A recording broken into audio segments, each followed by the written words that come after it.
Hello everyone, welcome to regional science. मी युवराज कोकिळ, तुमचं पुन्हा एकदा स्वागत आहे. मित्रांनो, आज आपण अंदाजित कट ऑफ राज्यसेवा पूर्व परीक्षेचा अंदाजित कट ऑफ किती असेल यावर मी आज बोलणार आहे.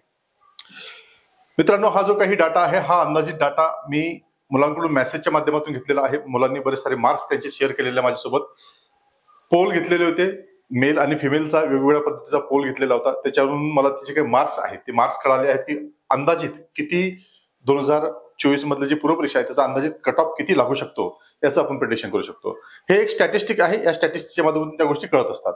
त्याकरता काय करावं लागेल आपल्याला, तर जे काही मार्क्स आहेत मुलांचे ते मार्क्स कुठं होते, एक्झॅक्टली कुठं होते, कशा पद्धतीने होते हे समजून घेतलं पाहिजे. कारण मला वाटतं जे काही बरेच सारे मुलं आहेत त्या मुलांचे मार्क्स हे 110 याच्यामध्ये खूप जास्त मुलं आहेत. 110 वर खूप जास्त मुलं आहेत. याचा अर्थ आहे की जो कट ऑफ आहे तो 110च्या आजूबाजूला लागेल. मी राज्यसेवेची गोष्ट बोलतो. राज्यसेवेचा जर विचार केला तर राज्यसेवेमध्ये +2 आणि -2 या दरम्यान कुठेतरी तो कट ऑफ लागेल. हे मी राज्यसेवेबद्दल बोलतो. मग याचा अर्थ काय आहे की राज्यसेवा करणाऱ्या मुलांनी 110 मार्क्स असतील तर त्यांनी मेस केली पाहिजे, बिंदास केली पाहिजे. कारण सेकंड आन्सर किती डबल आणखी काही क्वेश्चन बदलतील, त्याच्यामध्ये ऍडिशनच होईल. काही लोकांचं सबस्ट्रॅक्शन पण होऊ शकतं, पण जेवढे ऍड होतील ते आतमध्ये जातील आणि जेवढे काही आहेत त्यांची कमी होतील ते बाहेर पण निघतील. त्याच्यामुळे काय आहे 110 हा जो स्कोर आहे तो सेफ आहे. त्याच्यामुळे काय आहे, जर आणखी वाढत असतील तर त्यांनी बिलकुल प्रिपरेशन केली पाहिजे. मग राज्यसेवेचा 110 मार्क्स असलेल्या मुलांनी काय केलं पाहिजे, मेन्स केली पाहिजे. हे लक्षात ठेवा, मेन्स करून ठेवले पाहिजे. दुसरी गोष्ट आहे ती म्हणजे वनसेवा संदर्भात, फॉरेस्ट संदर्भात बोलतोय. फॉरेस्टच्या कोणत्या मुलांनी प्रिपरेशन केली पाहिजे. 110 हा राज्यसेवेचा कट ऑफ आहे. 110 जर राज्यसेवेचा कट ऑफ आहे तर राज्यसेवेपेक्षा जास्त लागू शकतो. किंवा जर मुलांनी जे काही सायन्स ग्रॅज्युएट आहे, जे फॉरेस्टला एलिजिबल आहेत, त्यांनी जर सर्वांनी टिक केलं असेल तर +10 करा.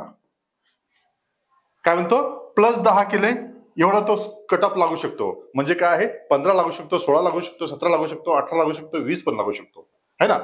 जर खूप साऱ्या मुलांनी रिटर्न आहे या कारणाने काय आहे टिक केलं नसेल, हा नाही मला फक्त फॉरेस्ट नाही राज्यसेवाच करायची यावेळेस, अशा पद्धतीचा असेल तर तो -10 पण लागू शकतो. या दरम्यान पण तो असू शकतो. म्हणजे याचा अर्थ असा आहे की काय आहे, जे 110 मध्ये मुलं आहेत, 110 मार्क मुलं आहेत सध्या फॉरेस्ट सर्व्हिस संदर्भात, त्याच्या समोरच्या सर्व मुलांनी आता प्रिपरेशन केली पाहिजे, सोडली केली पाहिजे असं माझं मत आहे.